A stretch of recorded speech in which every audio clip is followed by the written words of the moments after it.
building the everlasting or ever longer and longer swale, and seeing how hard these guys work, it gives you new respect for those guys in the Swale, building all of those thousands and thousands of little half moon pits. This is extremely hard work, but the payoff will also be fantastic.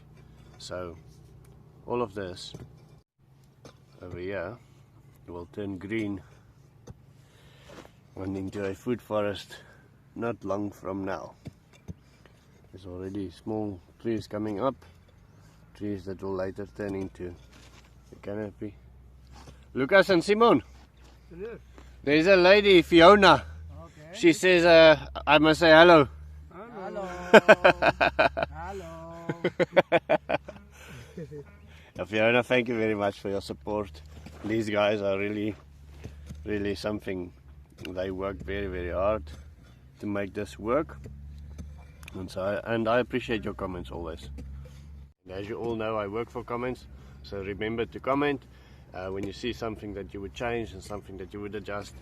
And I couldn't finish my video yesterday because it seems like we're getting this, like the old people used to talk about government rain. It's when the rain starts at 4 o'clock and then basically continues into night. Every time the government employee starts knocking off work, the rain would start. Seems like we're getting wind like that. Currently, windstorms, dust storms, and it's just so loud that we can't hear anything else. But anyway, so this is our first fertility pit. We're making it in the soil, super concentrating water here. We'll place all kinds of biomass in here, sticks and what. We're gonna make it a little bit bigger towards that side, put the soil on that side, and then the spillway we are going to make it on the other side of that fence. That will then run through the sheep kraal, pick up some nutrients, slow down over the level area, and then hopefully very passively run into the vegetable garden. Okay, so the other thing that we're going to do is we are going to put in a swivel pipe over here. This is, when I first bought the land, the first trench I dug, you can almost say, downhill, and this was supposed to be the main water line. It was only a little thing, but because it's going downhill, the water took it and made it much bigger. So this is now going perpendicular to that water hole. We'll fill up that thing with rocks and things to slow down the water, and then this will be our swivel pipe as well to control the amount of water in the swale. Now there, the contour is going up a little bit, so the wall of the swale is a little bit lower. As you can see, it's not going to have as much water. So around the swivel pipe there will be another fertility pit, and then there's a ditch here that gathers a lot of water. This is a natural erosion that happened way before I owned the land, and that continues again. And then the next one is the little dam or pond over there behind those poles. Currently all over the farm you get planks and pieces of steel with these seeds on it. This is those monkey oranges. So as the guys work, they eat monkey oranges, and then they spit out the seeds on places where it can dry and where we can plant it again. Coming back from his first thing in every morning is we put a bucket of compost in the garden, in the vegetable garden, and we take a bucket of weeds out. Simon, ek wil hê jy moet gou vir my een van hierdie sakke optel. Just quickly want to lift up one of these bags for you. So this is a system that we introduced a couple of days ago. Anyone. And tell vir my hierdie een op. Check this one. It's a bit more wet. And so the idea is that they shade the worms, and then that the worms can then do more. Pick up another one for me, Simon. Any other one? The worms can go a little bit higher in the system.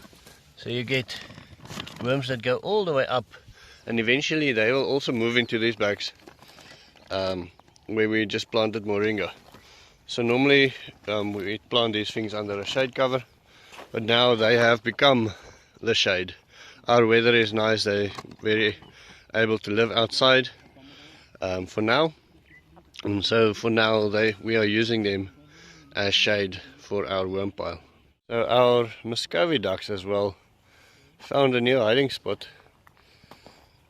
over here under these bushes closer to the house. So there's two of them lying there on eggs. So I think they'll be safe there. I hope so. I really hope so. But this is now close to the worms over there. So for the next couple of weeks they'll be eating my worm supply. Last night while giving the pigs water, a client called me and said he's waiting for me at the office. And so this is the result. Moremi eventually woke up or came around to do his final checks and close the water. But this is where the pigs have got a nice mud bath for the next day or two. They do have dry areas as well where they can live, so this is not going to kill them. But yeah, looks like a real pigsty now. It seems like we have multiple ducks lying. I found an egg here yesterday. Looks like it's still there. This lady decided underneath these, it was sort of a bread oven that her children made. Don't want to say that out too loud because it looks like that. But she moved from there over here. And so I found an egg there last night and I decided to leave it, and so she's back, as well as those other two lying under the bushes close to the worms. So we've got a duck egg explosion at the moment. This is what Lucas has been doing yesterday. Basically this is the end of the swale. It made a little U-turn here, but because of that I decided to make it just deeper, and so this will almost now become like a little extra pond just before it eats the half moon pits of the trees below there. The plan is to make it a little bit deeper then, and then use it as a giant half moon pit later on, putting trees there all around the edges. But for today we have to continue the swale, make it bigger on that side where it is, and then hopefully take it into the road as well. The other thing that we are making progress on is stick mulching this entire system here. Now this was intended to be a very low intensive place, but the problem with that food forest is sometimes you just run out of work to do. So we have got more time, and so all sorts of funny sticks. This is actually mostly Leucaena that we fed the sheep a year ago. We took all the leaves, obviously, or the sheep took all the leaves of the Leucaena, and they left us these sticks. I thought we were going to use them for cooking wood, but we never got around to using everything. So I am still convinced that Leucaena is the answer to this farm's well-being in the long run. It gives loads and loads of high protein leaves for the animals, and then chop and drop fantastic, and then obviously sticks for fire and sticks for mulch or other ways to fertilize the land back again. Right, so that is the end of my story. I will see you tomorrow. Thank you very much for your comments and have a wonderful day.